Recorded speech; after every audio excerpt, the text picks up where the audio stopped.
5, 4, 3, 2, 1. Jackie, we're gonna pick the straws now. Okay, so Susan's gonna pick for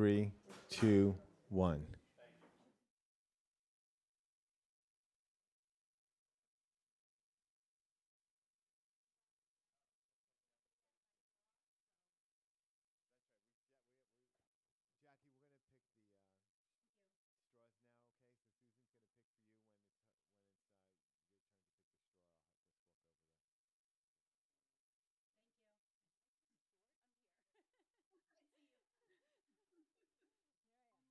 Thank you. I'm short. I'm here. I see you. Here I am.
Welcome, everyone.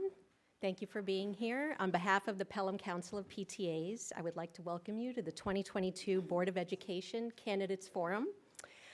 I am Anne Marie Garcia. I am president of the PTA Council. And before we get started, I'm going to read a short statement. I'd like to make a statement on behalf of the PTA Council, SEPTA, and all the PTAs. You may be aware that an email was sent out to a personal list with content copied from a SEPTA email earlier in the day. The email includes the SEPTA board signatures and footer and can be misconstrued as SEPTA endorsing candidates. I would like to take this opportunity to say that the PTAs, including SEPTA, have not and never will endorse, support, or oppose candidates for any public office, including school boards. PTA is a not-for-profit corporation with a tax exemption under IRS rules, which states that such organizations may not make written or oral for or against candidates for public office.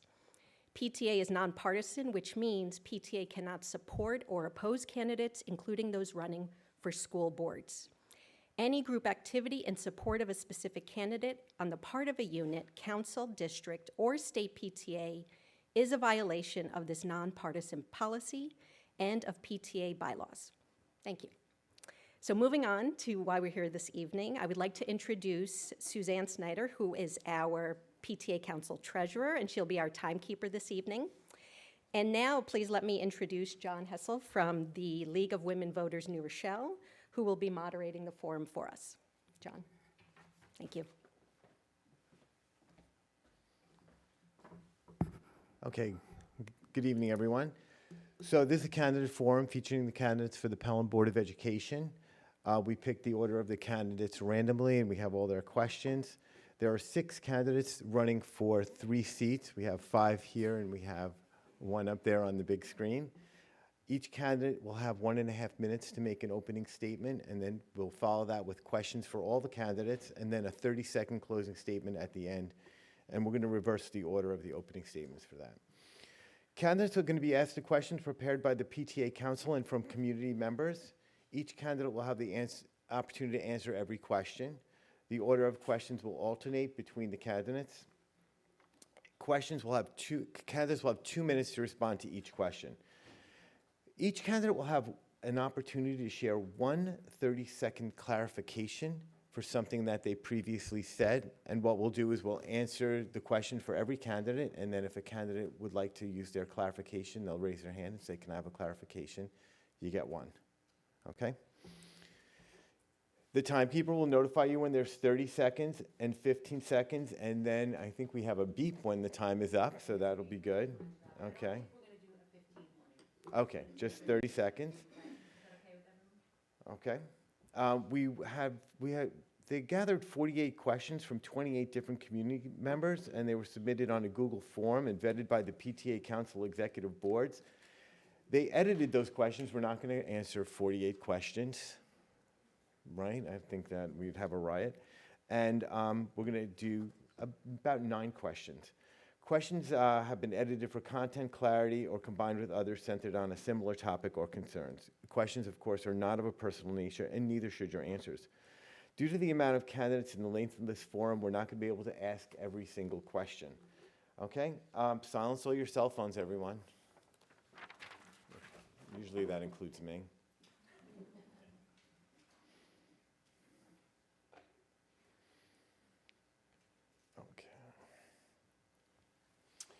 We don't applaud until the whole forum is over, okay? So, we have 6 candidates. We have Jackie DeAngelis. She's up on top over there. Natalie Marrero. Eileen Miller. Theresa Mohan. William Treves. And Paula Wood, okay? And now we're going to start with our opening statements, and the candidates are sitting in the order of the lot. So, Ms. Miller, you have 1.5 minutes. Thank you. Thank you, everybody, for coming out tonight and for watching. And also thank you to the League of Women Voters and the PTA Council. I'm Eileen Miller, and I'm running for Board of Education because I'm passionate about our schools and our students. I see the job of our district as providing all students with the knowledge, skills, and experiences to prepare them to pursue their passions, for their lives, their relationships, their careers, everything about their future. What sets me apart from the other candidates is that I have extensive experience with the legal, financial, academic, and student wellness issues that come up every day to the Board of Ed, and I'm the only one who can say that I lost once. As the mother of two who have made it through their way through the Pelham schools and into young adulthood, I have the perspective to understand that our kids' journeys don't always turn out as we hoped or expected, but that there is success out there for every single student. I want to keep working to make sure all our kids have what they need to achieve that success. My volunteerism and leadership roles in Pelham are extensive, and I've always chosen opportunities that allow me to support the well-being and success of our kids. My kids have attended every level of our schools, and I've remained active, so I know what's happening across the district. I value cooperation, open communication, high standards, respect, and I value trust. Most importantly, I know how to get things done. I've served as a trustee, and I will hit the ground running. Okay. Please vote for me on May 17th. Sorry. Thank you. Mr. Treves?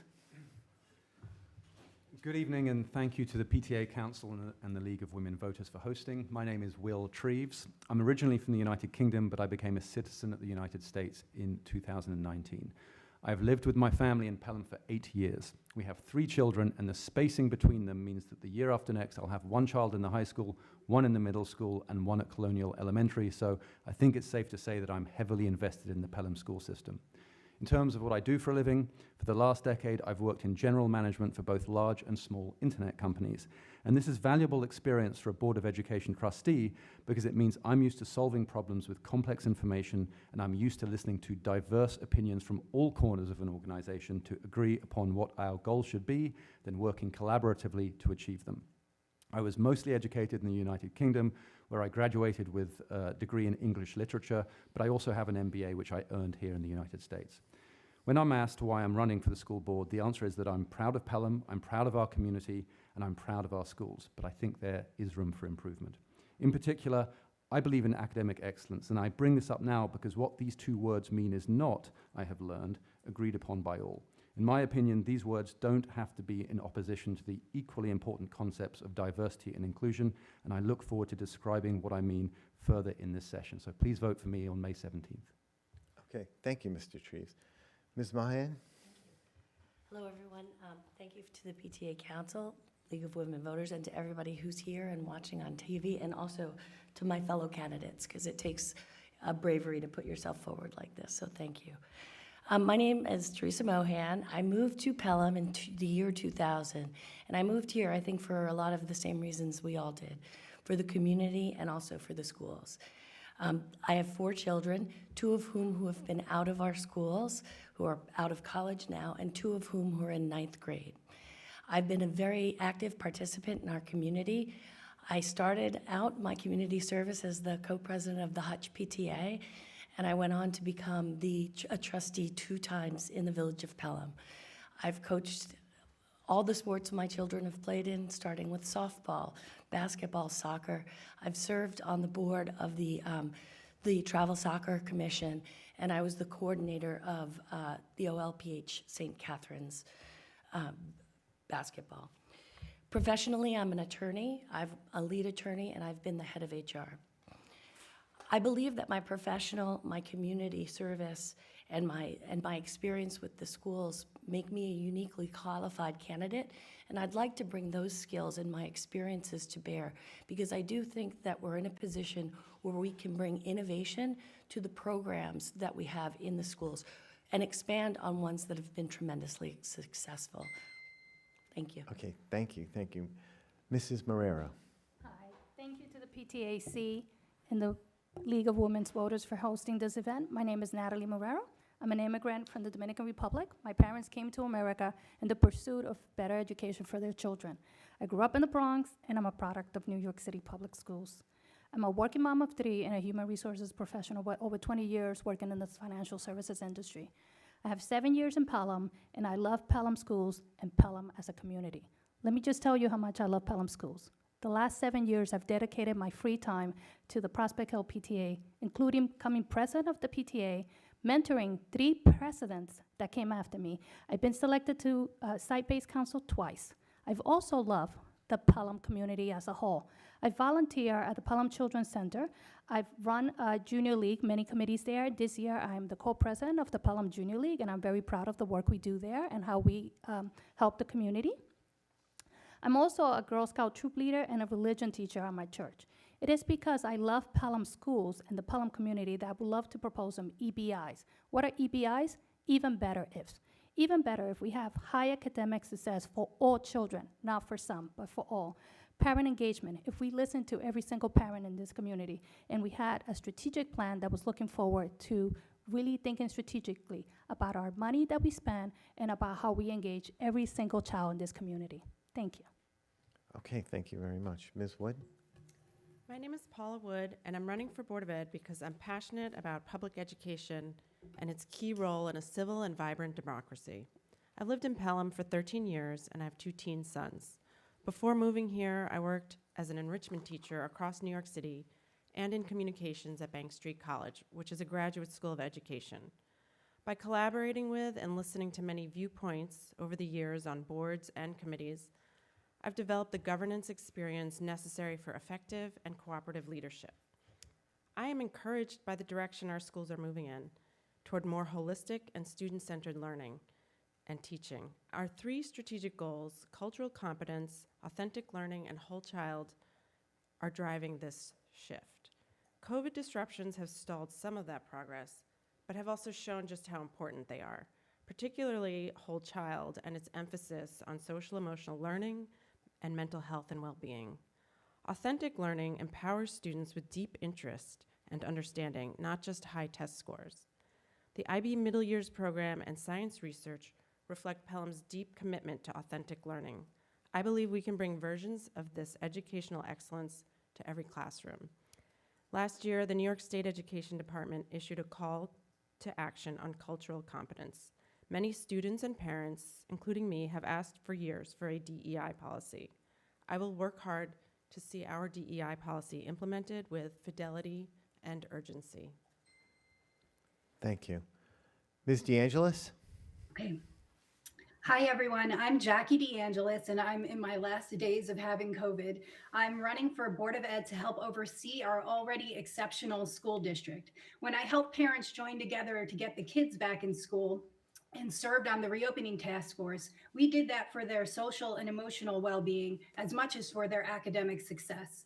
So I have very straightforward priorities in running for school board. I want to help our students continue to recover from the pandemic by focusing on 3 things: strengthening academics, including addressing learning loss and disparities, expanding the return to co-curricular and extracurriculars and sports, and 3, providing enhanced support for both student and teacher well-being. If elected, I will keep an eye on the future of Pelham schools by using my skills as a healthcare business leader to ensure the strategic plan engages the community, is easy to understand, and tracks progress, and that the district's annual budgets, capital plans, and hiring efforts are aligned to goals and uses our taxes effectively. My hope is to bring some of your aspirations for our schools to my board service. Let's use some of our budget for more student-facing activities and have the strategic plan include a focus on our teachers. Let's make our special ed and guidance offerings the best they can be. Finally, let's expand the curriculum in both STEM and performing arts. Let's focus on providing a great education for our children, great courses and co-curriculars, lots of supports, removing barriers to achievement, and making all students feel welcome and included. Please vote for me on May 17th. Thank you all. Thank you. Thank you, Jackie. Thank you. Okay. The first question, we're going to start with you, Mr. Treves, and then run through the order. Okay. If elected, what assets will you bring to the Board of Education? Oh, and by the way, these are PTA council questions. If elected, what assets will you bring to the Board of Education? Please share the local, town, village, and school activities and organizations in which you have been involved that have prepared you for a successful service on the Board of Education. Can you repeat the question one more time? If elected, what assets will you bring to the Board of Education? Please share the local, town, village, and school activities and organizations in which you have been involved that have prepared you for successful service on the Board of Education. Thank you.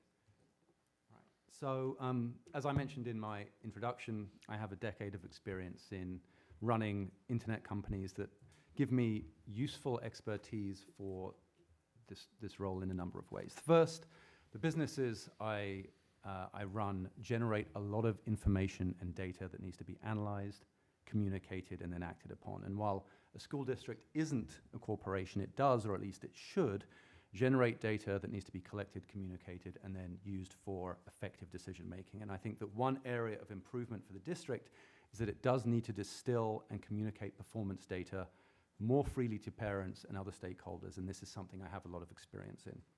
Second, I know my way around a P&L, and I'm not intimidated by numbers, and while I do confess to having a steep learning curve when it comes to public school finances, I'm looking forward to immersing myself and learning more. And thirdly, businesses succeed and fail on how well they solve complicated, multifaceted problems, and you don't solve problems unless you have the ability to understand that you don't have every answer, and there are generally people in the room who know a lot more about specific areas of expertise than you do. So I think it can be detrimental to come at problem solving with a particular framework or approach in mind and then try and shoehorn a problem into your view of the world. So as a leader, I'm good at listening, absorbing opinions from everyone before arriving at a conclusion. In terms of my volunteerism in the community, I would say other than being a parent of 3 kids, I've helped run Pelham Pack 1 Cub Scouts for the last 7 years, which is an extremely inclusive organization. I think 2 years ago, girls started in the pack, which was a big addition in a positive way to the organization. It's inclusive, it's fun, it touches on many things, and I've really enjoyed getting to know the community as part of that. Okay, thank you. Ms. Mohan? Thank you. Just to build on my introduction, I think I'd like to start with my professional experience. I'm an attorney, and I've been an attorney for several corporations, their lead attorney over the last 8 years for 3 different companies. I've also served as the head of HR for 2 of those companies, with employees ranging from 5,000 in one of them to 15,000 in the other. As an attorney and as the general counsel of the company, I also was the secretary of the board. So I have my professional life, I've experienced board governance issues. I've also had the ability to problem solve, work with the highest levels executives of the organizations, and drive the organization to meet its strategic goals. In my community experience, I've really enjoyed the experience I've had in this community across sports, across civic leadership, and across our PTAs and our schools. I'd like to bring that experience to bear as well. And lastly, I just figured out that I will have been a parent in this school district for a quarter of a century, continuously. In 2025, when my twins graduate. That's 25 years of experience in the school systems with having seen 2 children go through it. And I really am very grateful for all of the work that the prior board members have put to bear that I've been the beneficiary of, and I'd like to bring that too. Finally, I think it's really important to bring all of us together as a community and to listen as a community. The Board of Education, and I'm sure we'll get a question on it later, has the ability to do that because we really are at the center of it. And I think there's a lot of opportunities that I can leverage this experience that I have to broaden our base and our involvement in the school system. Okay, thank you very much. Mrs. Marrero? Hi. Professionally, I'm a human resource professional with over 20 years of experience. So I am, like Theresa, we love HR. I'm a certified professional in HR, which is a certification you take. I've also have an NYU master's in HR management. I'm also a certified executive coach, which I got from NYU as well. So I do that while having 3 children and volunteering. So let me tell you about my nickname at work. I am called the Great Diplomat. The reason why that's my nickname is because I'm able to deal with all the executives and bring them all to the table and make sure that they compromise and work towards the common good of the company. Now, when it comes to my volunteer work, for the last 7 years, I volunteer at the PTA. As I stated before, I've been the PTA president, I've held the communications chair, I have the festival chair. I mean, I chased a goat last year during a festival. That's how much I love the PTA and I love Pelham schools.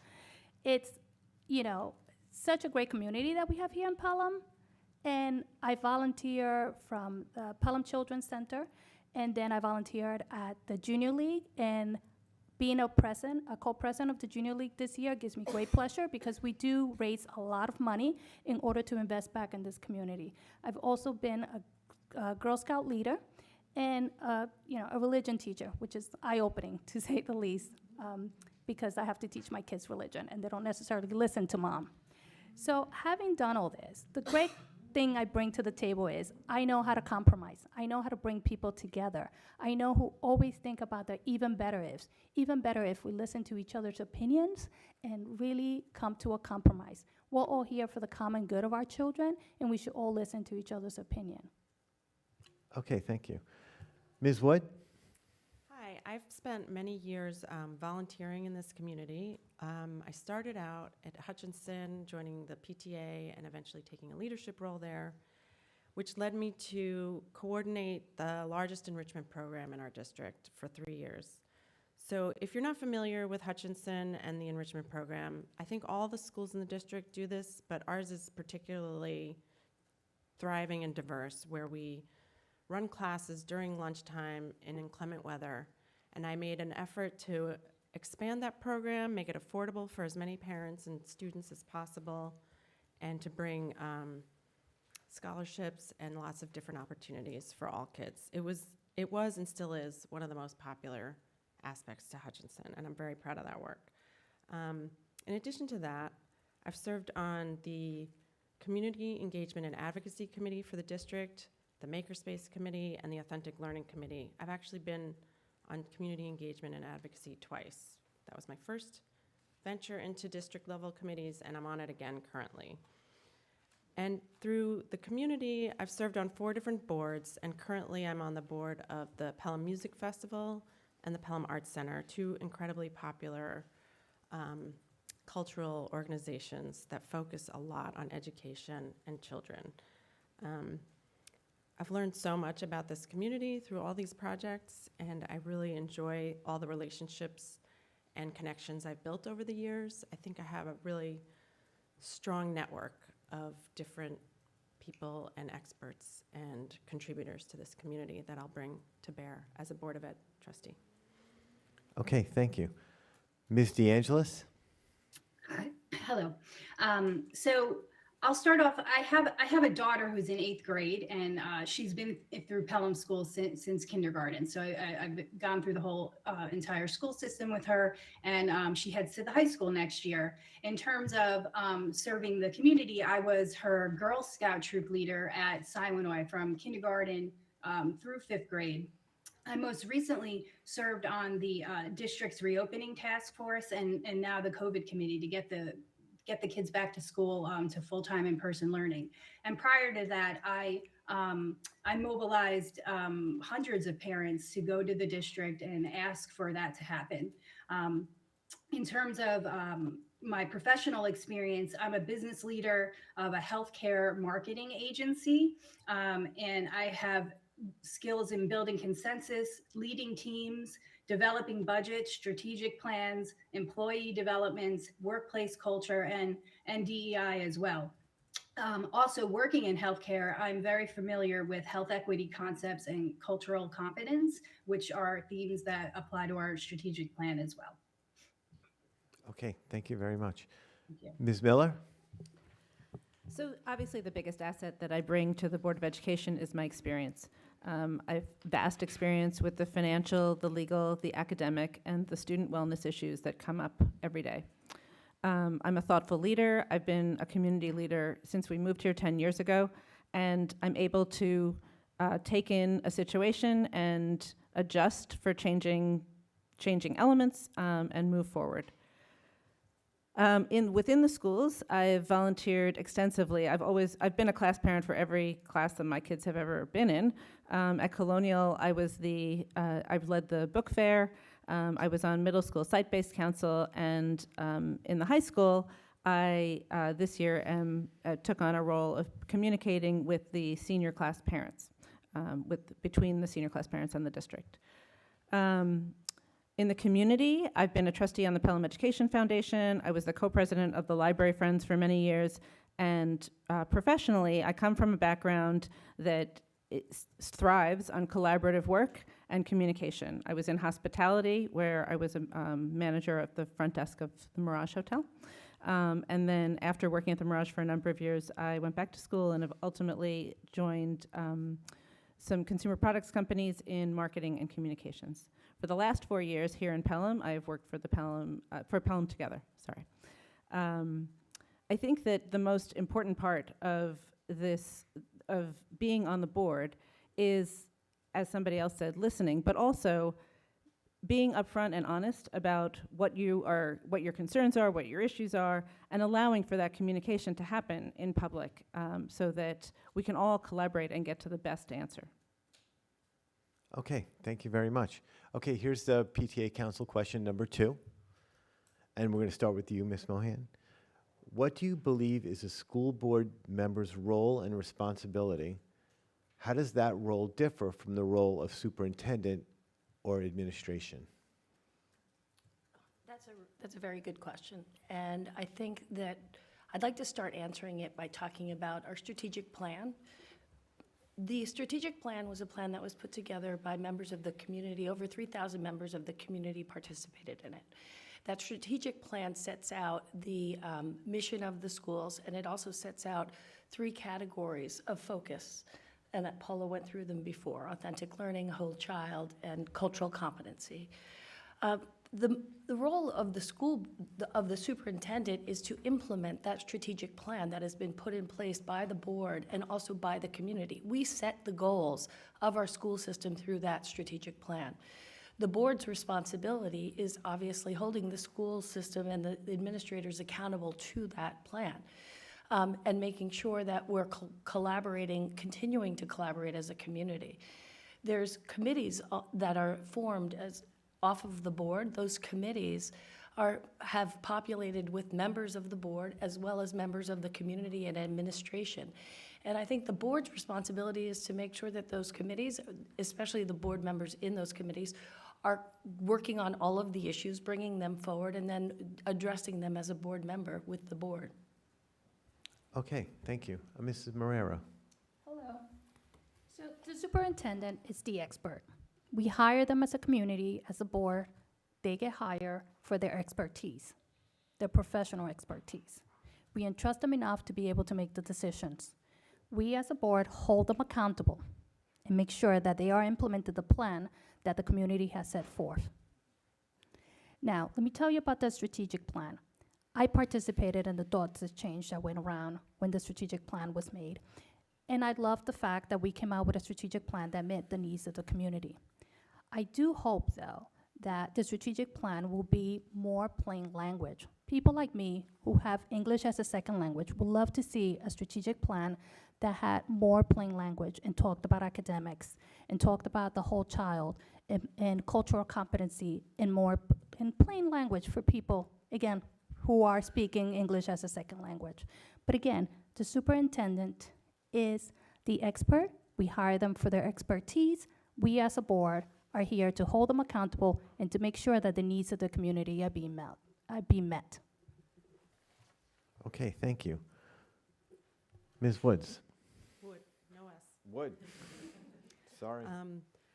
As both the previous candidates mentioned, the superintendent is hired by the Board of Ed to be the expert and the leader and charge the rest of the staff and faculty with implementing that vision. The vision comes from the community, and the board's job is to represent the community, essentially.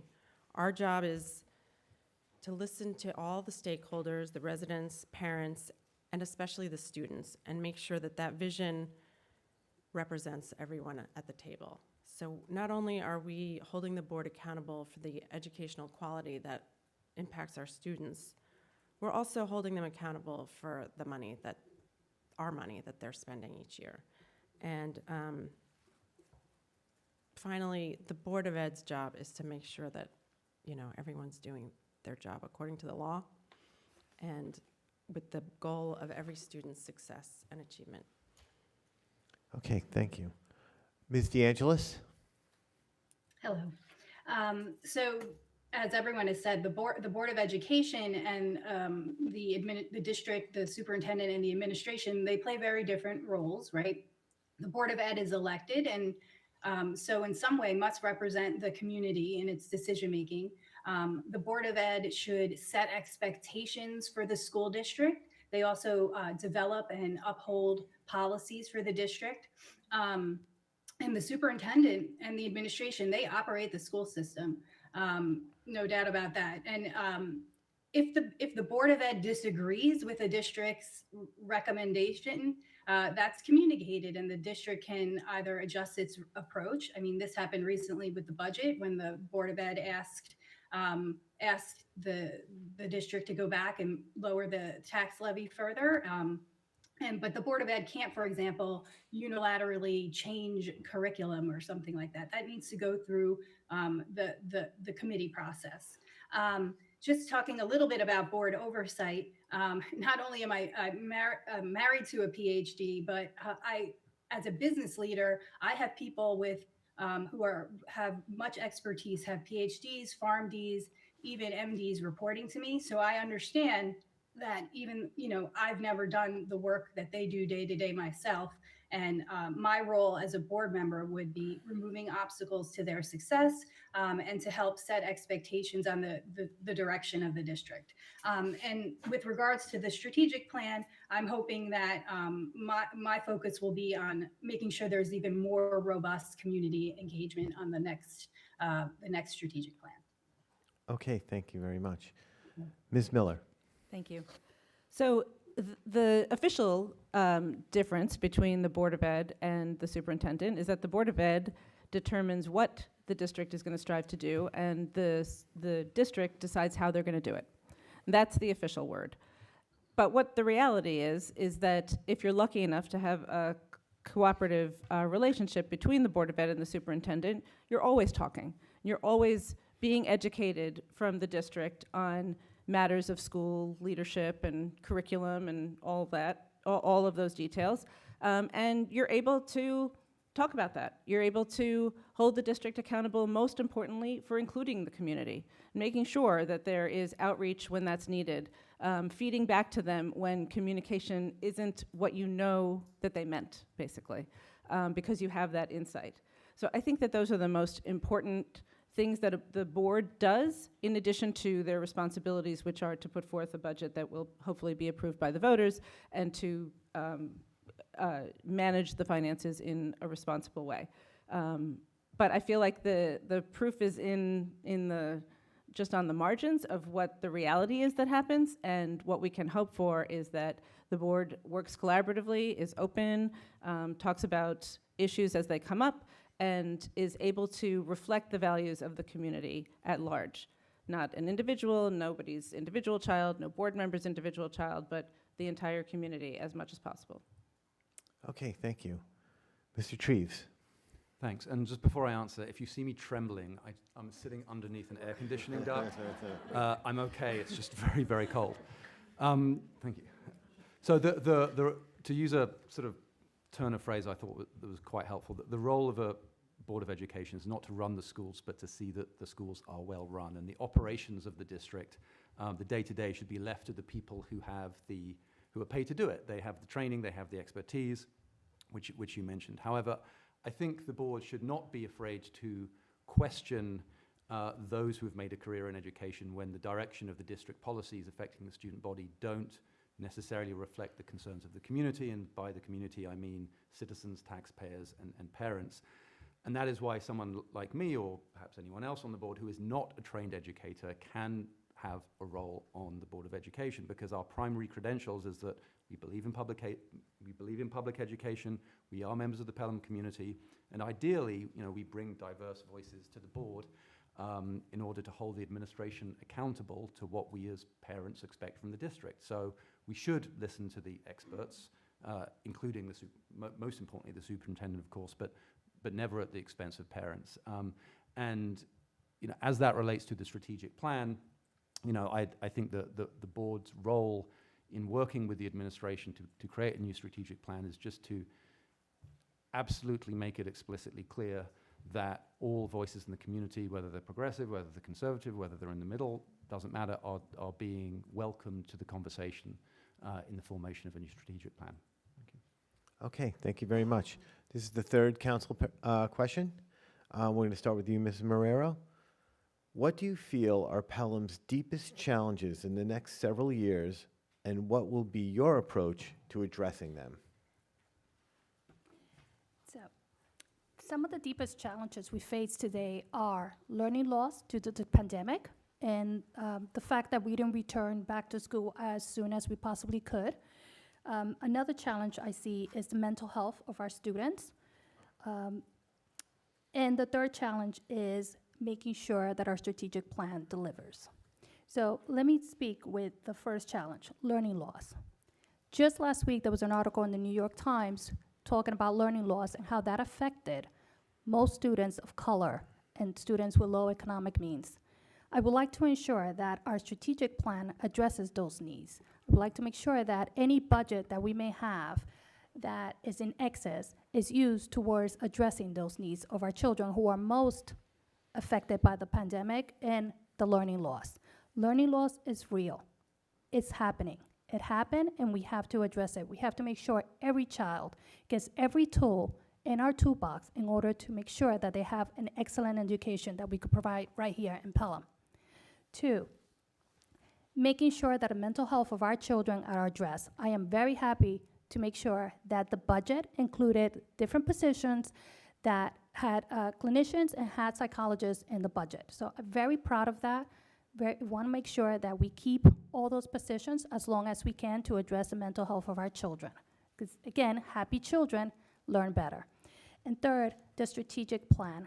Making sure that our strategic plan addresses the needs of all of Pelham students, not just those that are academically gifted, but all of our students. Thank you. Okay, thank you very much. Ms. Wood? Yes. So I believe that learning loss and mental health challenges are absolutely at the top of this list. And our authentic learning platform and the strategic plan will benefit both, as well as the whole child.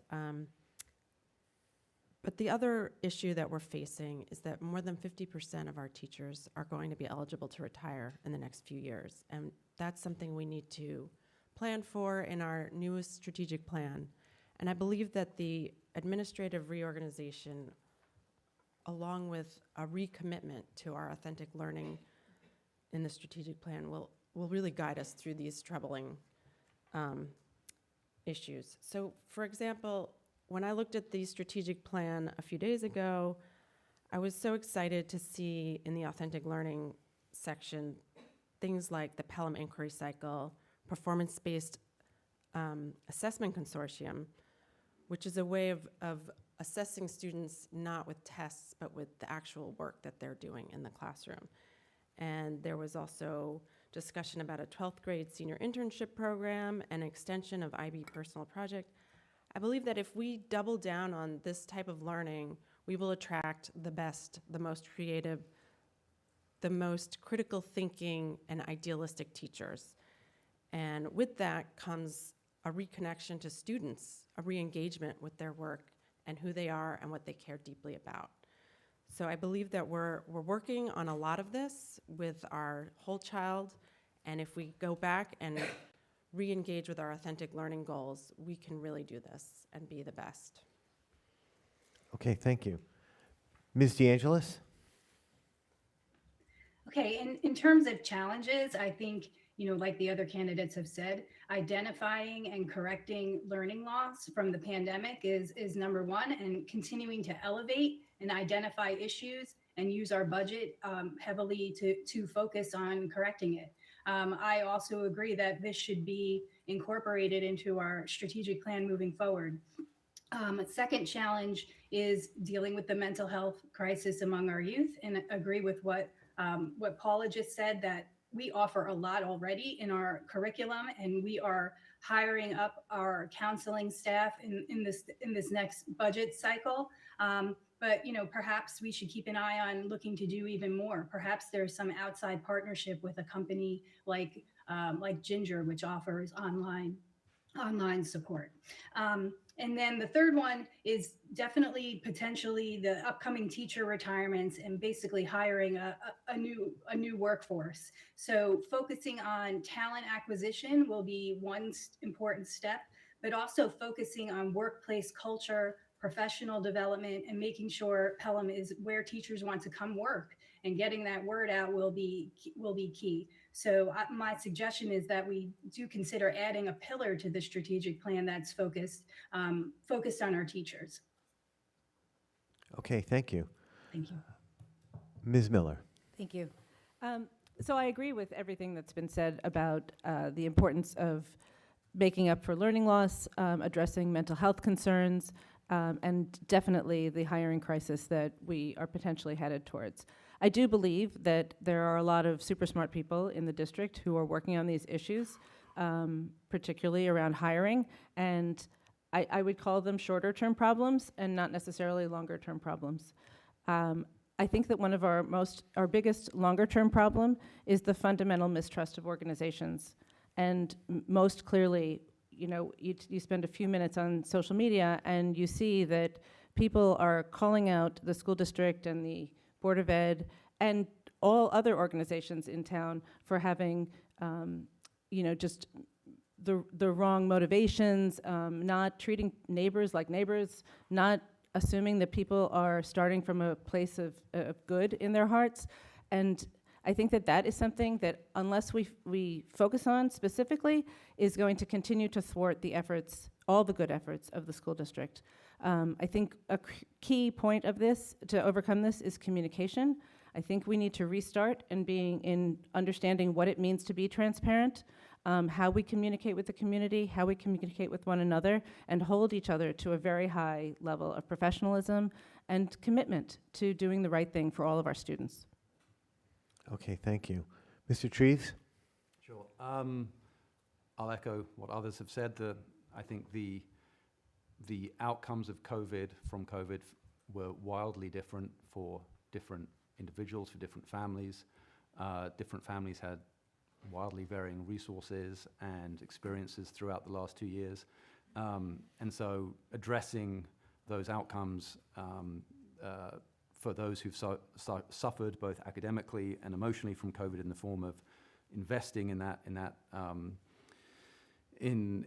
addressing that loss, is obviously extremely important. And ways just to improve our kids' executive functioning for those who need the help. The world is a complicated and difficult place, and being out of school for so long probably didn't make it easier for kids to navigate it at all. Second thing I would say is the impending retirement of many of our teachers, ensuring that Pelham school system is a place where we can attract the best human capital, the best talent, and retain them.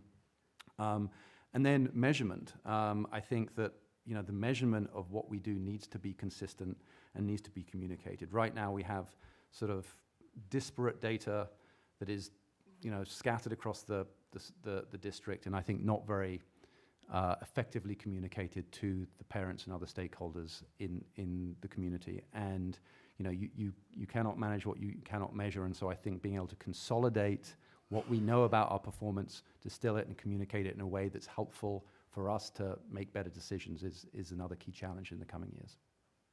Okay, thank you, Ms. Treves. Ms. Mohan. Thank you.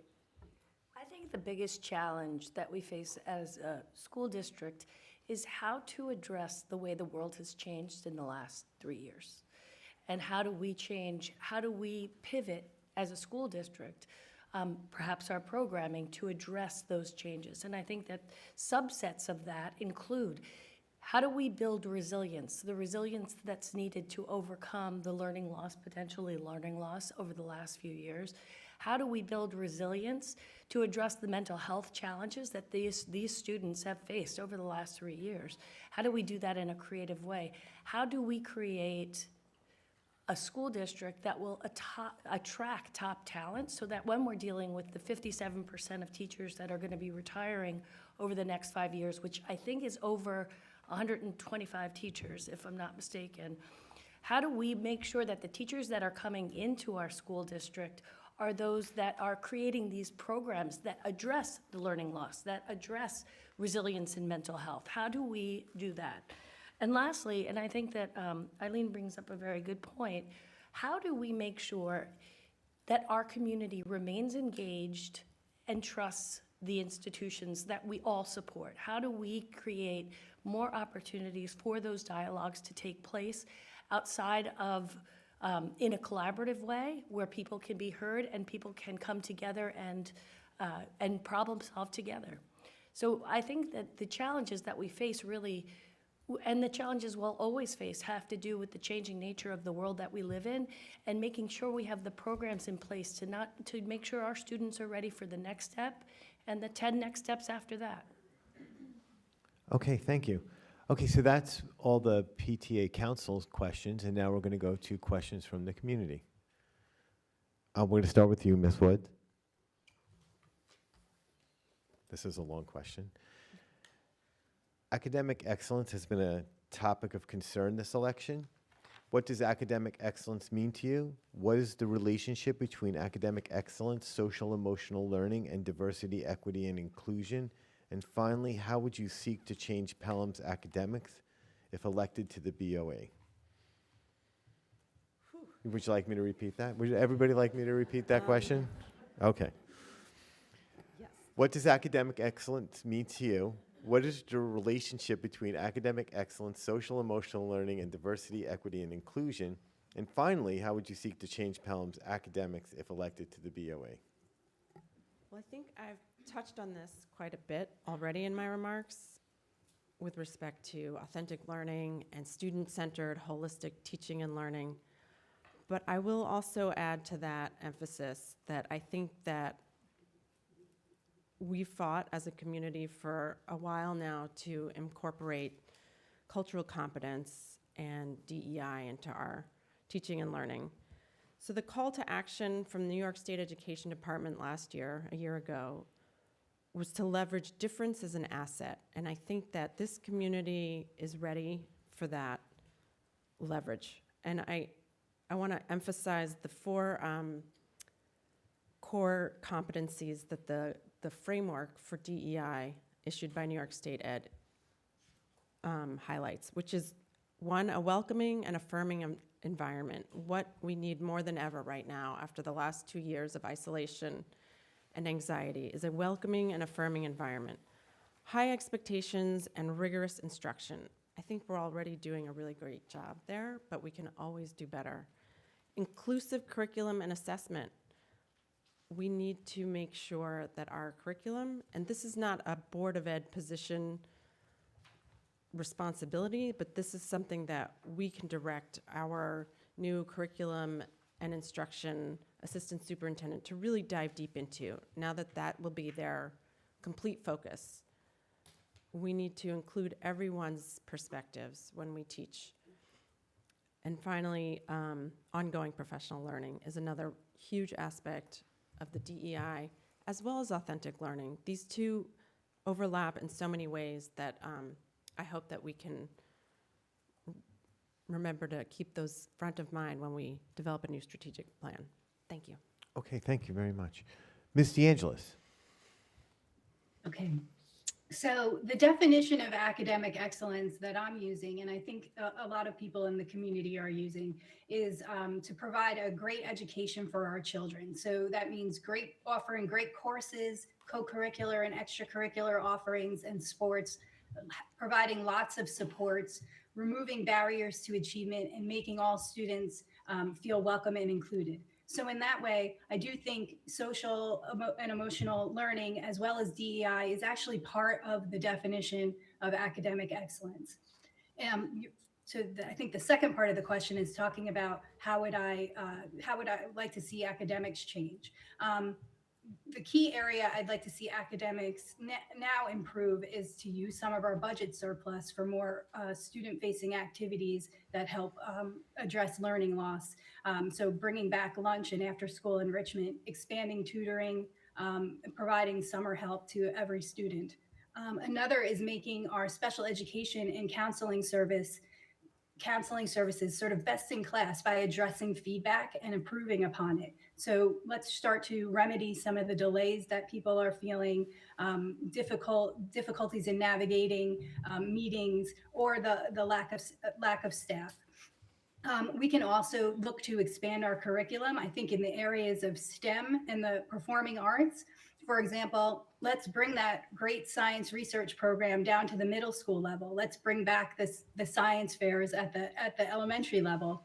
And then I think expanding the performing arts curriculum available is an area where many kids can't afford to do this outside of school. So more in-school offerings will allow students to pursue their passions. Okay, thank you very much. Ms. Miller? Thank you. My vision of academic excellence starts with all of our students having the ability to enter the world with the opportunity to follow their passions. This means, if this has worked out, that a lot of things have come together. First, the district has to provide students the knowledge, skills, and experiences to be fully prepared to do that. Students need to be performing at grade level or higher. Curriculum needs to be accessible and engaging to them. And the content needs to be rigorous. We need to be there need to be opportunities for growth, and there also need to be opportunities to intervene when we see that somebody is struggling so that we don't turn one unit of misunderstanding into a full year of learning loss. I see evidence of this in our districts all over the place, from the fact that we offer every student from second grade on the ability to learn a foreign language. The fact that our seniors this year have been accepted at 122 colleges and universities across the country, and the list of schools that they are attending this year is impressive, like I've never seen before. I think that there are so many interventions in the elementary school that kids are coming in and out of it, and it has become completely normalized. So kids aren't feeling embarrassed about asking for help. I think that kind of advocacy is the biggest tool that we can give them as they become adults. So I think a lot of that is working. The relationship between social emotional learning and DEI, I have said many times, and I will keep saying it, that no student can succeed academically if they don't feel well emotionally. That has never been more true than now. As far as what I would change academically, I'm not an educator, but one thing I hear about a lot is that we do a lot for supporting students who are struggling. We have tons of special education services that other districts don't have, and as a result, it's actually a bit of a profit center for us. But we don't do... Thank you. Mr. Treves? So there was a lot to unpacking that in that question. So I'm going to perhaps focus on one part of it, which is the relationship between academic excellence and the principles of diversity and equity. And I think some might say that there is... sorry. Oh. Continue. Electronic voice? Continue. Oh, Continue. okay. All right. So I'm going to talk about the relationship between diversity and equity and academic achievement. And I don't see them as exclusive concepts or even in opposition to one another. This sort of notion that diversity and equity and sort of academic achievement on a Venn diagram are two sort of totally separate things, I disagree with. I see them as completely intertwined. And in my opinion, true equity is achieved in an educational setting in two ways.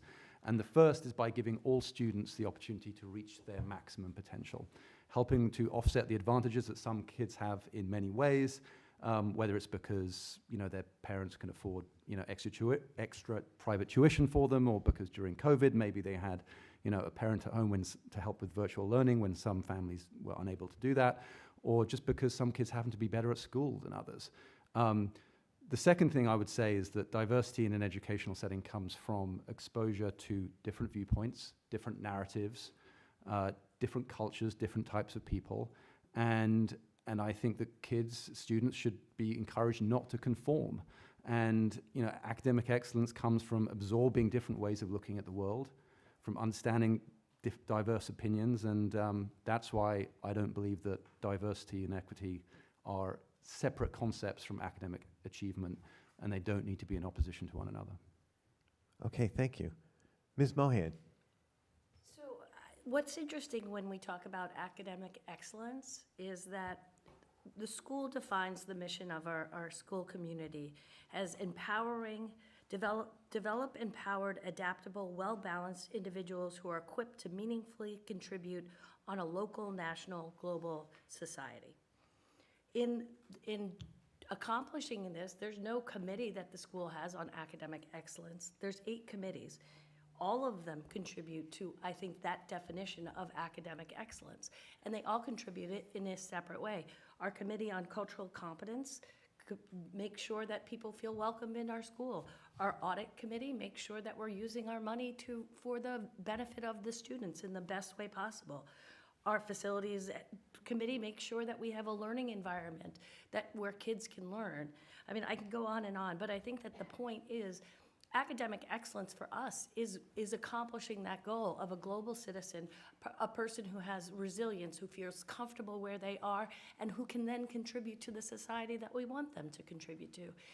Now, to me, as I look at my older daughters and their experience in the high school, throughout the schools, but especially in the high school, I think about the classes and the opportunities they've had to exercise themselves as a member of our community. My oldest daughter was in the second class of the science research group cohort. And the skills she learned in that for her really helped develop her and make her a more confident person. We can do that across the board here, and I'd like to see the types of programs like science research across all, and I know we're introducing one in the humanities, but it's something that giving kids an opportunity like that to do something that's outside of the curriculum, where they have to use their own thinking, is where I'd like to see us go. Okay, thank you, Ms. Mohan. Mrs. Marrero? Hi. So academic excellence, my fellow trustees, candidates here have all kind of given their explanation of academic excellence, and they've all been terrific, right? We all want our kids to achieve this. Let me just tell you from a personal level what academic excellence means to a child. I came to this country because of academic excellence, because my parents decided that this was the way for their kids to achieve that, because we couldn't do it where we were. Academic excellence, to me, let me move a socio-economic class, and that's the impact having rigorous academic excellence could mean to a child. Not, a high-level definition, but the impact it has on a child. Because of academic excellence, I was able to go to college, I was able to go to NYU, I was able to secure a job, I was able to move to Pelham.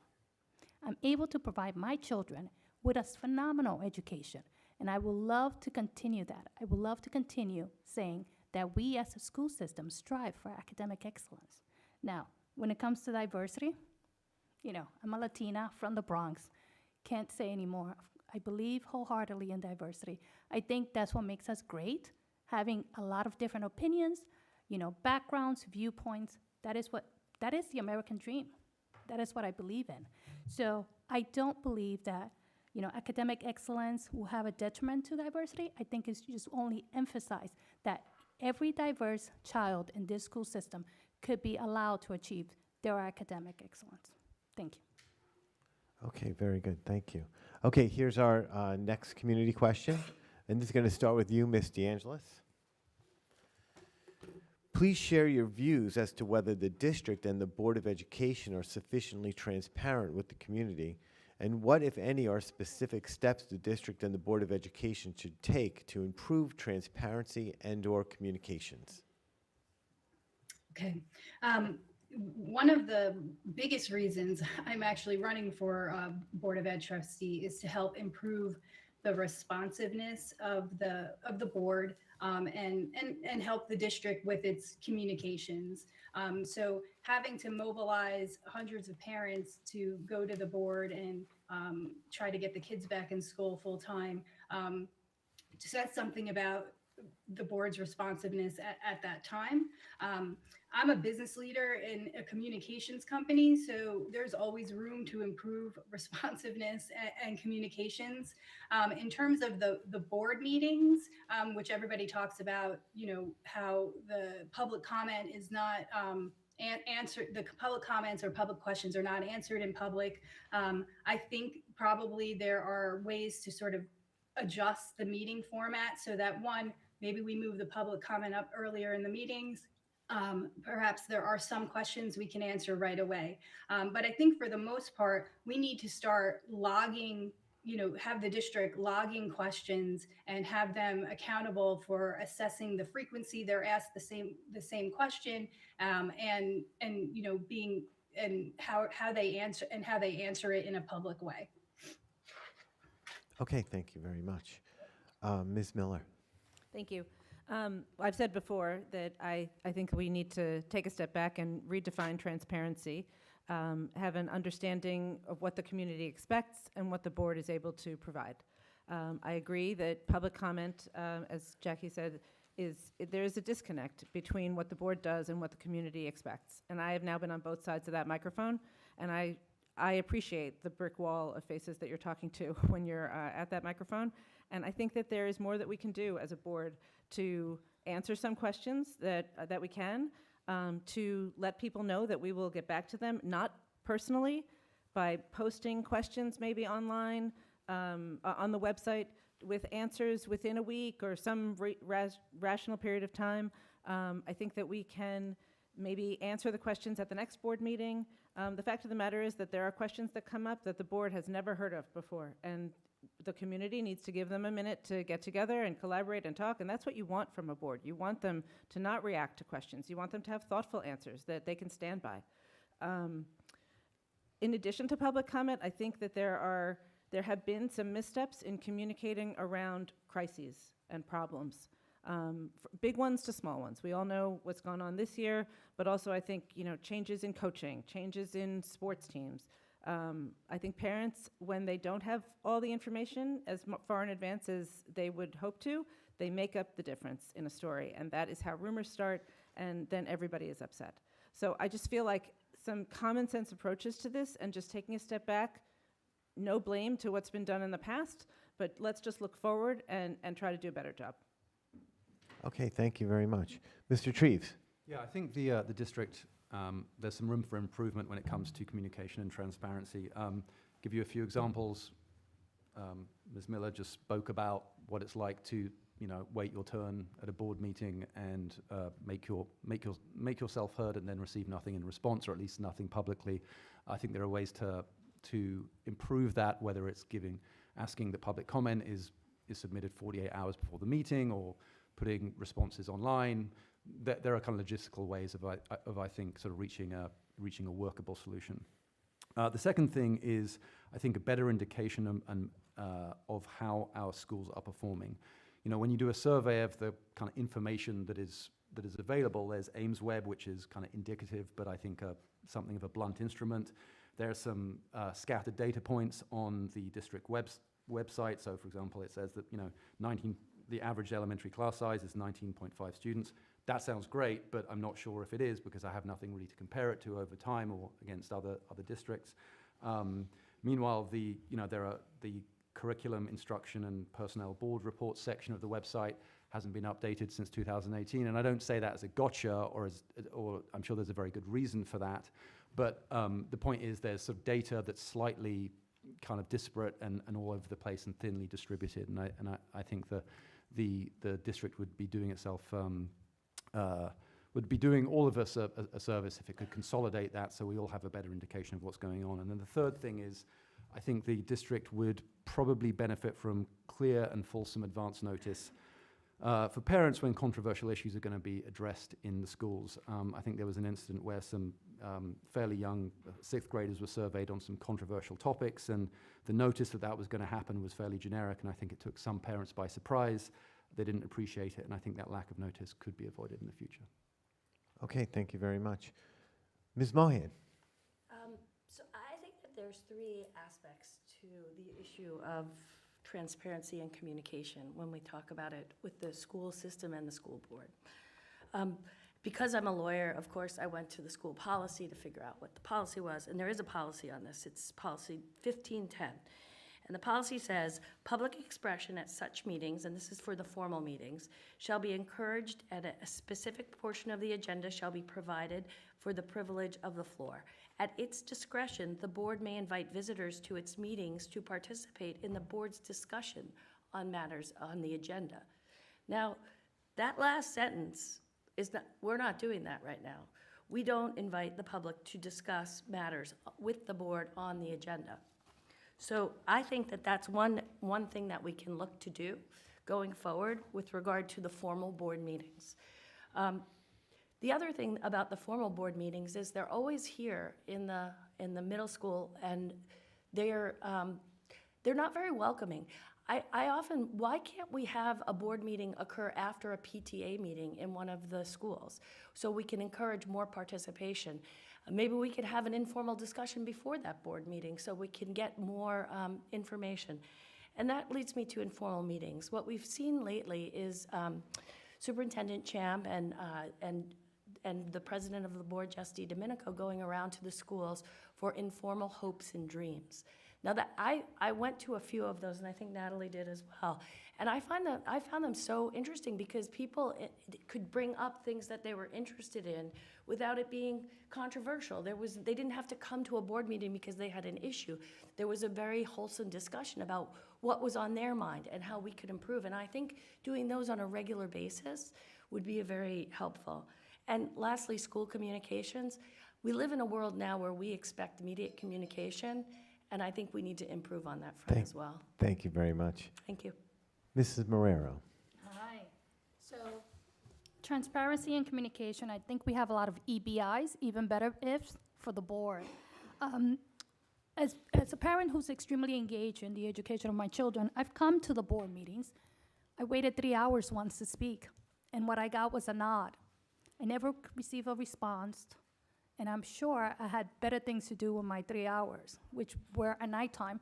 Like Theresa stated, they're not very welcoming. I sat there all by myself. At least this time I have a lot of audience here, but I sat there basically all by myself and waited to speak.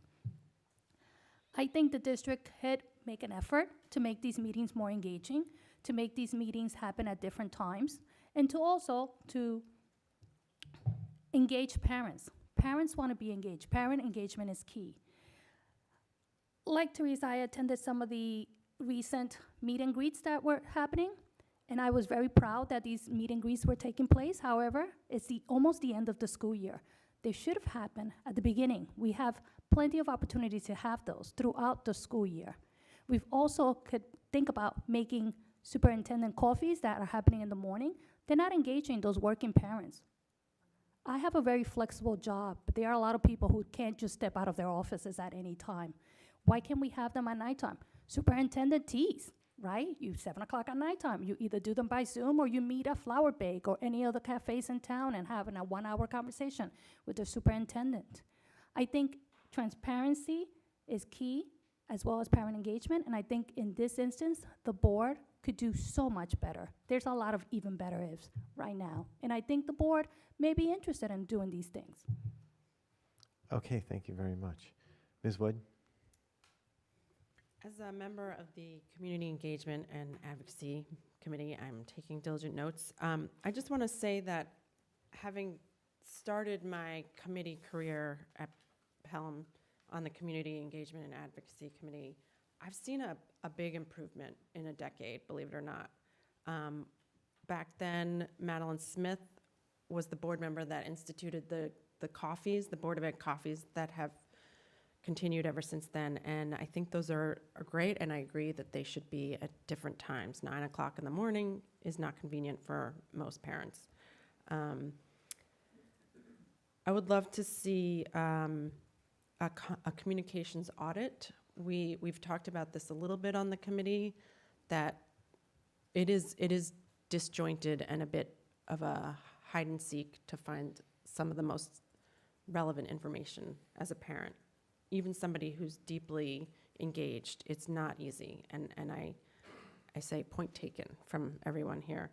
I think we saw a lot of engagement with the thought exchange, which you mentioned earlier. I could see an even more regular occurrence of that, to get people's feedback on what's working, what's not working, what direction the district ought to be focusing on, especially as we're getting into, when we get into budget season. And finally, I think another aspect that I've seen it work well in other schools is the role of the parent advocate, which is somebody not a neutral party, shall we say, who's got a little more experience in the district and as a parent, for parents who are having issues, either finding information or getting what they need out of the district, to speak with a parent who can help guide them. Okay, thanks, Ms. Wood. Okay, here's the next question. This one is going to assume that you all have been elected to office, and it's 3 years from now, and you're looking back. What achievement or decision would you be most proud of? And we're going to start with you, Ms. Miller. Thank you. Well, that's a big one. I think back to what I'm most proud of when I was on the Board of Education, and that was my role in the strategic planning process. We know from teachers and administrators that simply having a strategic plan is impressive, especially for such a small school district, and it is the reason why many of them came to the school district, because they felt like the ship was being steered. I hope that in 3 years that we have evolved the strategic plan to what the community is now focused on, or will be in 2024, and that we have created something that is attainable for the district, that impacts students daily, and it creates a place that we can all be proud of. I think that that's the most important long-term goal that I would have. Okay, thank you. Mr. Treves. So if I get in the time machine and travel forward 3 years, I think I would like to have helped engender a sort of tone and tenor of community discussion and board discussion that is constructive and fruitful. I'll just say this, which is that I've spoken to every person at this table privately, and while some of my candidates and I disagree considerably on certain things, I nonetheless believe each of them to be people of integrity and who want the best for our kids, even if we perhaps disagree on how to get there. So I think that is something that we as a group of candidates, as a future board, as a community, need to bear in mind. And particularly in terms of the discourse on social media, I think that the DeChico's test is a good one. Never say anything on social media that you wouldn't say to someone's face if you met them in the produce aisle of your local grocery store. And finally, we are a community that has both progressives and conservatives. These people are our neighbors. We see them at the sports fields. I like living in that environment because I don't think anyone has the monopoly on good ideas. And I think that, in the American system, the truth is best arrived at through an open market of argument, which sets a good example for our students because it engenders thoughtful exchanges of opinion and fosters critical thinking. So when I get out of the time machine 3 years from now, I hope that we have public discourse that is a bit more measured and constructive. Thank you very much. Ms. Mohan. So 3 years from now, I think I would consider it a successful run for me if innovation was brought in a few different ways. First, I think that we have an opportunity, and I've already talked about this, to really create innovative programming for the students that creates skills and builds skills that they're going to need to succeed in the world outside of the academic environment, presentation skills. The other thing that I think we can do is reinvigorate our sort of, we have a program in the school that talks to people about careers. I think that program can be reinvigorated, and I think it can be very dynamic, including adding a entrepreneurial clinic into it. With regard to communication, I do think it would be a successful run for me if at the end of it, the community felt more engaged and we had more programs that I talked about before, having the board meetings rotating, having informal meetings throughout the school year, not just during budget season, creating more dynamic schedules with regard to the board coffees. So I think for me, it's bringing innovation to those things and also making sure that we're attracting for those programs top talent that we're going to be challenged to be hiring over the next few years. Okay, thank you. Mrs. Marrero? Hello. If I could take it to the next 3 years, I would love for all of our children to graduate, thinking that we live in a global community. And as such, I would love for them to be strategic thinkers. I would love for the Pelham inquiry cycle to be put to use, enabling all of our graduates to really think for themselves and to really come up with their own solutions. Since I do a lot of executive coaching, my role a lot of times is just talking people and letting them come up with their own solutions, which is excellent when you see the light bulbs light up. And these are senior executives. You know, when it happens to a child, it is amazing. Because we live in a global society, I would love us to move the needle in our diversity, sort of timelines. I would love to do more when it comes to diversity. Right now, I feel like we haven't done as much as we possibly could, so I would love to be able to say in 3 years from now that we've moved that diversity needle forward. And of course, I would love to see more parent engagement, parent communication, and the board open to all parents. Okay, thank you. Ms. Wood? So I think in 3 years, my older son will theoretically be finishing up his second year of college. So for me, a sign of success would be him coming back with his friends and all of them sharing with me just how well prepared and excited they were for their first 2 years of college because of the great education received here in Pelham. But in a more general systemic perspective, I think seeing more dynamic programs like humanities research, maybe independent study, and even more students achieving things like the winner of the JHSH award recently, and also just more students striking out on their own as entrepreneurs through BOCES training, anything, setting up art shows, art galleries, more bands performing at the Summerfest. I think we have an incredibly creative and intellectual community, and the more we support that and celebrate those successes, then I'll feel pretty successful myself. Okay, thank you. Ms. DeAngelis? Okay. I will think that my board service is a success is if when we move to the next strategic plan, that we have a strategic plan that is really heavily based in robust community engagement. So having more data points from the community informing that plan, and that plan has legs that we're able to have measurable goals and track the progress of that plan. So that's number one. Two is, I think, like Will was saying, if we can get the community better at discussing different points of views about things and coming to a consensus or an area of focus that we could all get behind, that would be, I would consider that a success. And, the district has to allow people to speak freely, but respectfully when necessary. And I had to do this, with my back to school work, and it takes practice and determination. So hopefully we can make that progress over the next 3 years. And then I think, like everyone else was saying, I'd love to see the students fully recover from the pandemic. And by that, I mean they're resilient, they are critical thinkers, and taking advantage of every educational opportunity presented to them. Okay, very good. Thank you. Thank you. Okay, here's our fourth community question. It's another long question.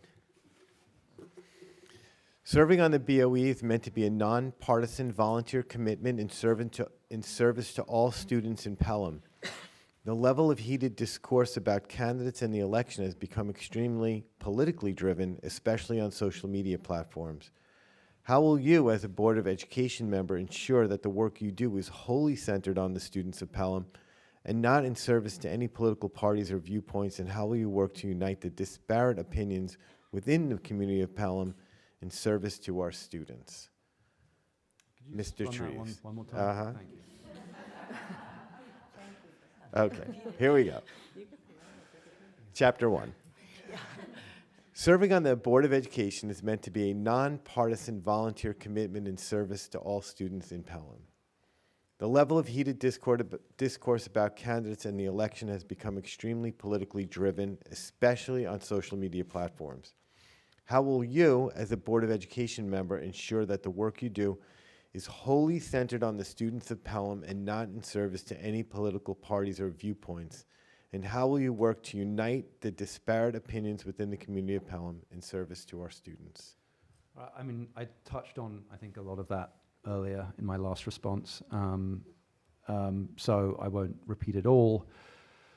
But you know, I think in terms of how I can add to discourse and discussion that is free from any kind of political allegiances, it's simply to say that I come at this with a very open mind. I believe in addressing and absorbing issues as you find them, based on different sets of facts as you find them,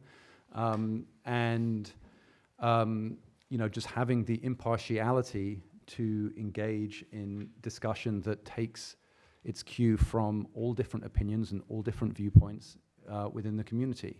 And again, I think by doing that as a board, we set an example for our students as well. Okay, thank you. Ms. Mohan. One of the reasons that I put myself forward as a candidate was because of my longevity in the community. And one of the things I love about the community is that you have friendships that span years and across all different aspects of your involvement in this community. And it builds on each other. And I'd like to think that I am somebody who has built those relationships across the different aspects of our community, whether it be in the schools or in sports, across multiple sports, or whether it be in my service as a village trustee. I think it's really important to focus on the students. The Board of Education is a nonpartisan, and I think we as a community need to come together and align like we did with the last strategic plan, where over 3,000 members of our community participated, and we'll do again in the next strategic plan in 2024. So I think that it's being open to listening, and I'd like to think that I'm a person that people view as open to listening. Because at the end of the day, the most important thing is that we're building on our goals and providing opportunity for our students. I think that's it. Okay, very good, thank you. Mrs. Marrero. Hi. So I find this political discourse such an American thing. Education doesn't have a political party. It doesn't care if you're white, red, blue. It's about education. It's about academics. It's about teaching our kids how to be successful in this global community. It is unfortunately that, you know, there are people in this community who can't divorce themselves from their political views. Again, to me, this position, the board position, is one where it doesn't matter what your political views are. It's about making sure that all of our children will have the same access to a phenomenal education. So I don't have much to say. Again, I'm an immigrant, so this concept is quite different when you come from a different place that's not America. It's just different. Again, non-political, non-partisan, it's about education, and education doesn't have a political party. Okay, thank you. Ms. Wood? So I'm sure many people in this room know that I've been very active in politics over the last few years, but I just want to share that the thing that activated my political inclinations was actually school, was state testing, and that's what activated me as a political person, is that I wanted to see change happen at the state level with regard to the testing that used to be 3 days and is now less than that. And there were several other changes made by groups of activists all across the state. But that said, in that work that I've done since then, I've worked with people from all different political backgrounds. And I think that respectful, problem-solving, pragmatic, and authentic communication with people is more important than who we vote for in the voting booth. If you talk to anyone who's worked with me on a committee or a board, you'll know that we never discuss politics. It's all about the goal, and as a Board of Ed trustee, the goal is students. Students' quality of life, students' quality of education, and that's what I care about the most. That's what got me started in this, and that's what I'm going to focus on. Okay, thank you. Ms. DeAngelis. Okay, so anyone who knows me at all knows that I'm probably the most least political person that there is. I'm not registered or affiliated with a political party. I'm not accepting money from any organization for my campaign, and I don't want to be beholden to any agenda or any special interest. A good example here is the back to school work, where I got parents together to advocate to the district to get the kids back in school full time. That had nothing to do with politics. I would venture to say that there were people from all political points of view who were involved in that movement. I would just reiterate what I've said earlier, that we need to be open to hearing different points of view as a board, and the district does as well. The more community engagement we can have on things like the strategic plan, the better and the more balanced it will be for the community. So, thank you. Okay, thank you very much. Ms. Miller? Thank you. I think that the best thing that we can do to ensure that what we do is wholly focused on the students is we can get past the campaigning and just start to do the job. The fact of the matter is that when you're on the Board of Ed, there are not a lot of political agendas that get any oxygen, because hopefully you're all working from the same data, the same education philosophies, or, well, probably not philosophies, but we all are equally versed on what common approaches are, and you work together to just do what's right for the kids, and you just assess what's in front of you when it comes in front of you. I just don't think that there's a lot of opportunity for that kind of faction once you're actually on the board. As far as uniting these disparate views, again, I think if we are all, and I mean the whole community, on the same page, we all have the same data in front of us, we all have the same understanding of what the challenges are, and that means talking about things, it means having discussions, it means bringing up difficult conversations. I think that that's the best way to ferret out people who have different motivations, and that's just not going to fly. We're all going to be looking to do the right thing for the kids, and that is what needs to be driving every board member and hopefully most people in this community. Okay, thank you very much. Here's the fifth question. Can each candidate please explain their stance on learning equity amongst our exceptional children? This is often an overlooked subject, but for parents with a child who receives services within the district, it's everything. How do you plan to address the needs of students with IEPs and 504s and ensure that those who are currently underserved receive the necessary supports to be successful? And that starts with you, Ms. Miller. Thank you. Well, I think when you talk about learning equity, it goes beyond just students with IEPs and 504s, but it also goes to... Hold on a second. I believe that starts with Ms. Miller. Let me check my order. No, I think Do I have it's my me. order wrong? Did I get my order wrong? It happens. So I think Will went last. Oh, yeah, sure, sorry. Okay, Ms. Mohan, Ms. Marrero, Ms. Wood, Ms. DeAngelis, Ms. Miller, and then Mr. Treves. Sorry. What? No, I don't. Go ahead. Okay. Start all over, give her her time back. Okay, thanks. Sorry, everyone. But I think learning equity is what we've been talking about. It's been a part of I think the answer to every question that we've had. How do we create a school system and programming for our children where there is learning equity and everyone feels included?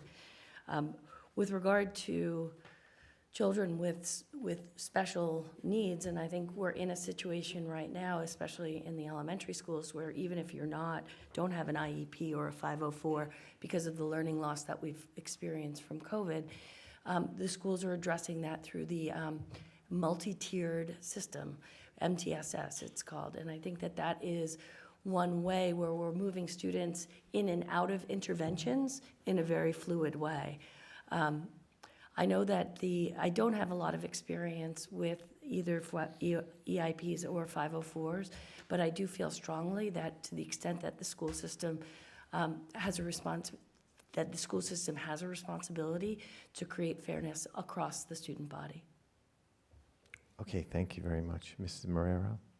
Hi, it's learning equity. I mean, I am very blessed to be in this district because it allows not just my children, but other children to get the necessary services they need, whether that is, some enrichment or whether that is an IEP or a 504. What I've heard from the community is that when those programs are, the 504s or the IEPs are coming due every year, they feel like they constantly have to go back and fight the district.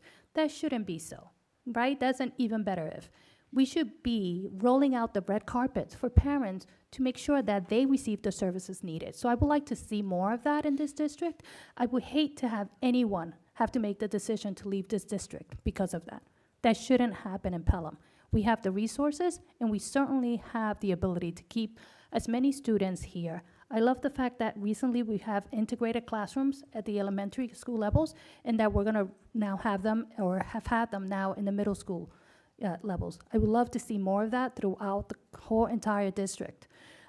Again, when we moved to Pelham, they told us, move here because not only do they have excellent schools, but if you ever need services, this community and this district will provide for you. I would like to ensure that that is provided for every single parent that needs it. Thank you. Ms. Wood?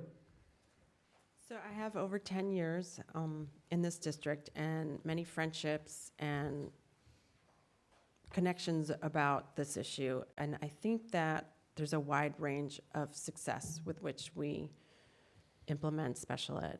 Some students are thriving and some are languishing. The law says that we must provide a free and appropriate public education to every student, regardless of their disabilities or their challenges.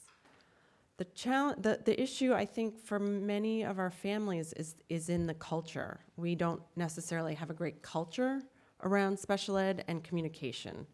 So families who don't necessarily qualify for everything that they feel their students need are left feeling frustrated and filling in the void that the school does not provide.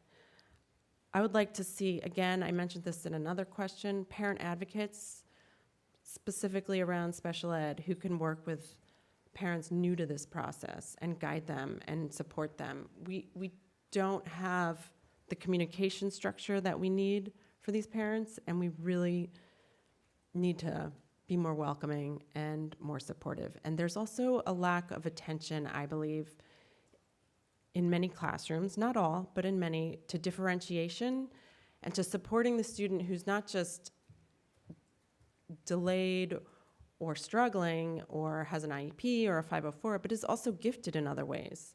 So a lot of the accommodations that students in these sort of buckets receive don't necessarily encourage them to excel in the ways that they're actually gifted, and we need to focus on that as well. Okay, thank you. Ms. DeAngelis?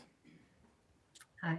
I mentioned this earlier when we were talking about how would I improve academics. One was to make our special education program a best-in-class offering by addressing feedback. Some of the other candidates mentioned some of this feedback, and it revolves around delays in receiving services and difficulty navigating the special education process. And also, special education families want their children to be more included in the broader school community. So my suggestion here is for us to set some real kind of goals around improving in those areas.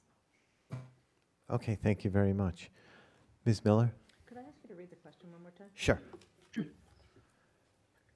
Can each candidate please explain their stance on learning equity amongst our exceptional children? This is often an overlooked subject, but for parents with a child who receives services within the district, it's everything. How do you plan to address the needs of students with IEPs, 504s, and ensure that those who are currently underserved receive the necessary support to be successful? Thank you very much. So IEPs and 504s are largely put in place to create equity for those students, that make sure that they get the supports that they need. And these are strictly regulated, or this process is strictly regulated by New York State, and our district has clear policies relating to that. I'm not saying it's perfect, but in the event that it's not working for a family, there are clear paths to how to address that. I think that more broadly, we do hear that the district in the past has left parents hanging, and you feel like they're not necessarily on your side. And unfortunately, the process around IEPs and 504s is often fraught with litigation and other big scary sounding words that don't seem like they have a place in a school district where we're all about our kids becoming the best they can be. But unfortunately, that is the reality. I think that as a district, we need to embrace whatever it is that those kids need, not only because it's the right thing to do, but because we're legally required to do it. And I think that it's something that happened when we had our most recent Assistant Superintendent of People Personnel Services, is that a lot of people fed back to the district and to the Board of Ed that she just changed the tone, that things were just a little bit different, and they felt like they were being seen and heard in a whole different way. Now, she's gone, but that was one of the things that I spoke up loudly about to the administrators and in the community discussions, that is a factor that was missing, and then we had it, and we need to make sure we get it again with the next hire, and I'm hopeful that that's the case. Okay, thank you. Mr. Treves. So, it sounds like, or what I've heard is that there are differing outcomes from IEPs and 504s when they're applied to our students. And, these less than optimal outcomes should be acknowledged. We shouldn't sort of sugarcoat them and smooth them over. And I have a little bit of experience of a child who needed some specialized attention, and it was very, very nuanced. It was very, very sort of hard to put your finger on, like exactly what my son needed. And one thing that I do think is the right approach is the MTSS approach, which acknowledges that all children have slightly different, or in some cases very, very different needs. And I'm glad that that's acknowledged in the MTSS approach. And I think some things that we can do to just double down on the support that we can provide for these cases is just spending more money on training and development for our educators who are at work addressing these particular needs, and then collaborating with parents on how to make the curriculum and the support that their students and their kids receive most appropriate for each and every individual case, because it is nuanced, it is difficult, and it cannot be sort of just approached with one specific framework. Okay, thank you. Can I have my 30 seconds? You can have your 30 seconds. So thank you all for educating me in this. I really appreciate it. But I think that the one thing I wanted to clarify is there's other aspects besides the learning environment where we can support our children with special needs. And two of those ways that we do already in the district are through sports. One is through the unified basketball program, which actually had a game today in the gym, and the other is through the new bowling team that's going to be That was your quick 30 seconds. added. Okay, Yeah. thanks. That was very quick. Thank Okay, you. yeah, But it's I think very we have quick. to think about the whole child. Yeah, 30 seconds. Okay, I double-checked this, by the way. This one starts with you, Mrs. Marrero. The school, does anybody else want a clarification? Because you're all entitled to one. Okay. The school board is responsible for overseeing and managing the public schools district affairs, personnel, and properties. Do you think the Board of Education should take a more active role in guiding the operations of our schools? Please describe how you will maintain oversight of the school administration and manage the district's financial and academic performance. That's a good question. So, we spoke before about the board having the oversight over the district and holding the district accountable. And even better if we have more transparency and we knew more. Right now, I feel like there's just not enough information out there for parents to really make a decision. Is the district, doing everything possible when it comes to our budget? So many of you are right now discussing on whether to vote yes or no for the budget. Our budget is $84 million. That's a lot of money, right? And we have a lot of students, and we have to all think about what is best for our students. So even better if we as a parent community knew more about the budget. I know there's been a lot of budget conversations, but I would like to see more details. Even better if we knew more about, why do we feel the need to have a capital reserve? And even better if we knew exactly everything that was going on, because right now, some of the board meetings, they're not very transparent. There's a lot that goes on behind closed doors, and as a community member, I would like to see more. Thank you. Okay, thank you. Ms. Wood? I'm sorry, could you repeat the question? Yeah, no worries. The school board is responsible for overseeing and managing the public school district's affairs, personnel, and properties. Do you think the Board of Education should take a more active role in guiding the operations of our schools? Please describe how you will maintain the oversight of the school administration and manage the district's financial and academic performance. So I think the structure of the board with its committees allows for a range of involvement from the board members, and I've seen that over the decade that I've paid close attention to boards. Some board members are very active, very involved, ask a lot of questions, and make suggestions, and some board members prefer to sit back and do a lot of listening. And I think my style will be more the former, to ask a lot of questions, make suggestions if I don't hear what I want to hear. But at the end of the day, it's a board of 7. I'm not the only person who makes these decisions. It's all 7 of us, theoretically, and the superintendent and the staff follow through on our guidance. I think that there is plenty of transparency. The budget is prepared in a transparent and public way. And the onus is on us as residents to pay close attention, which I've done for 12 years.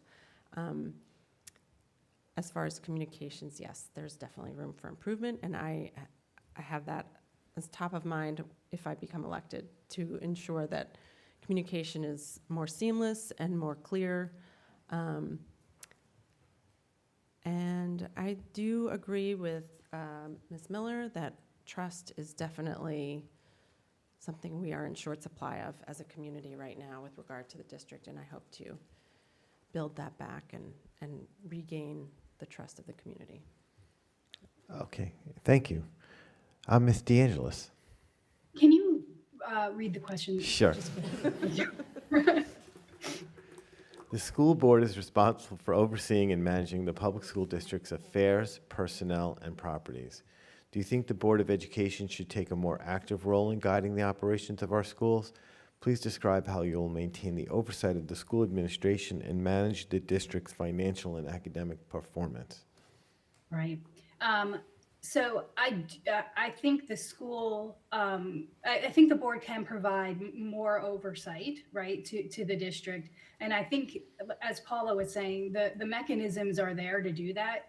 Participation in the committees, asking more questions about the budget. One thing I would like to see happen is the availability of more data. And so that's not necessarily test scores, but just being able to centralize data so that we can really see what initiatives are going well, what initiatives potentially are not going well, and so that the district can be kind of more thoughtful with where it applies its resources. So those are the areas that I think that we could improve board oversight. Okay, thank you. Ms. Miller? Thank you. I know there's been a lot of discussion with respect to how the board can oversee the academic performance of the district. I know there's been a lot of conversation about a data dashboard. I think that's a great idea.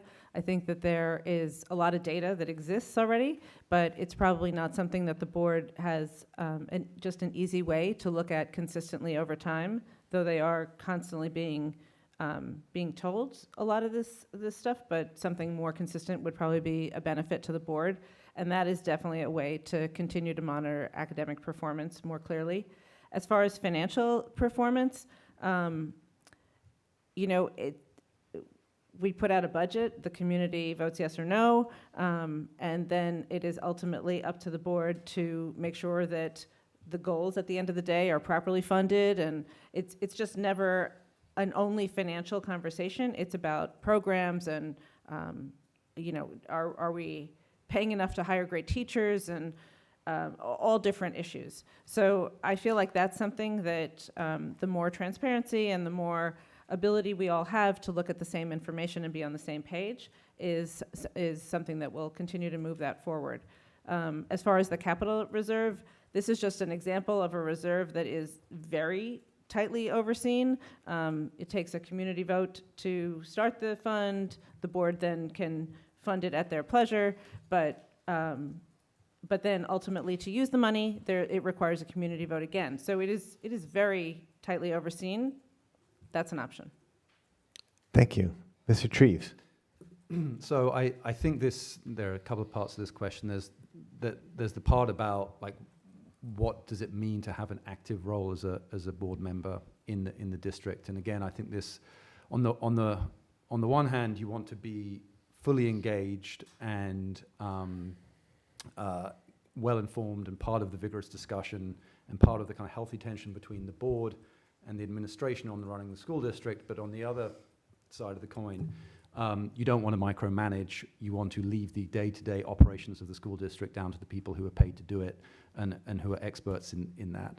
And so I'm very sort of conscious of that balance, and I think it's just one that is probably doesn't have an exact right answer, but is a constant kind of shifting situation of dialogue and disagreement and healthy tension, never antagonism, but just questioning and accountability between the board and the district. And then I think another part of another part of the question is about transparency and accountability. And again, just to echo what some other folks have said, I think this largely comes down to the setting of benchmarks, the making available data to enable us to identify whether we're meeting those goals, and then if we're not, what are we going to do about it? So the communication and transparency of data and measurement, again, is something that I think is very, very important for an accountable board. Okay, thank you very much. And Ms. Mohan. So having been the general counsel and secretary of a board for several companies, I think that the principles that occur in those boardrooms apply to the school district and to the school board and administration as well. All board members want to be able to measure what's going on in that company, just as the board members of the school system want to measure some of the key predictors about what's going on and key measures that are going on in the schools. I think that there have been talk, and I know that in this budget there's money being put forward to academic dashboards, but there's also financial dashboards that can help a board member understand, as the time is going on, how the school is performing with regard to certain of those budget items that may be more important than others. But it comes down to understanding what we need to measure, how we need to measure it, and then holding the administration accountable in each meeting of showing where they are against those metrics. Okay, thank you very much. Those are all our questions, and now it's time for your closing statements. We're going in reverse order for the closing statements. We're starting with you, Ms. DeAngelis. These are 30-second closing statements, so that's very quick. So when the bell rings, please Very quick. just finish your sentence, okay? Just, you have the opportunity to finish your sentence, okay? And we're going to start with you, Ms. DeAngelis. Are you ready? Ready. Go.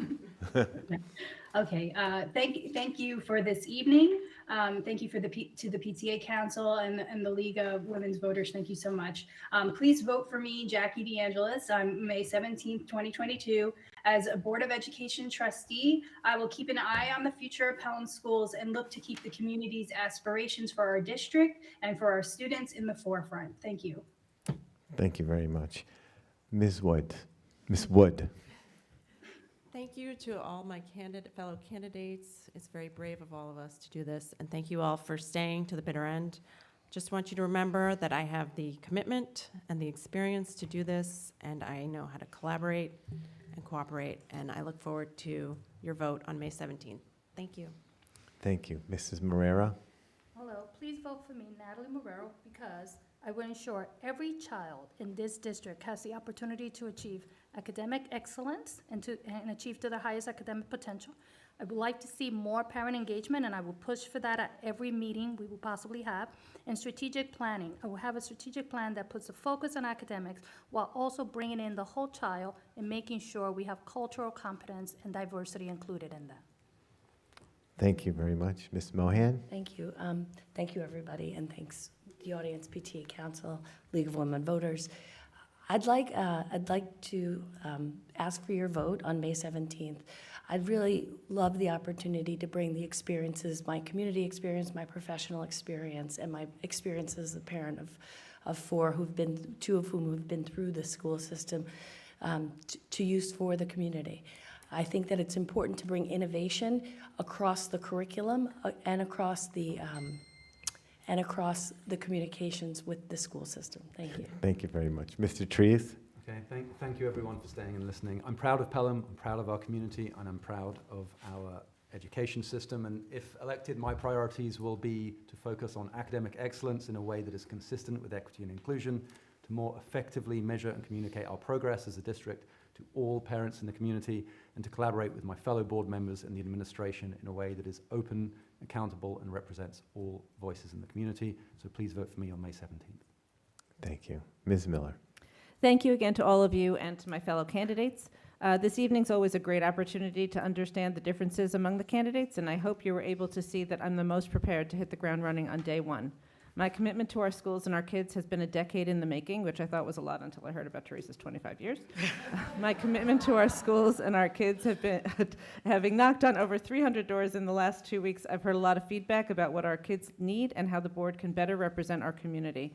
And I'm excited to incorporate your priorities into future board work. Please vote for me on May 17th. Okay, thank you very much. So that wraps up our forum. We're going to have a few words from Anne Marie Garcia.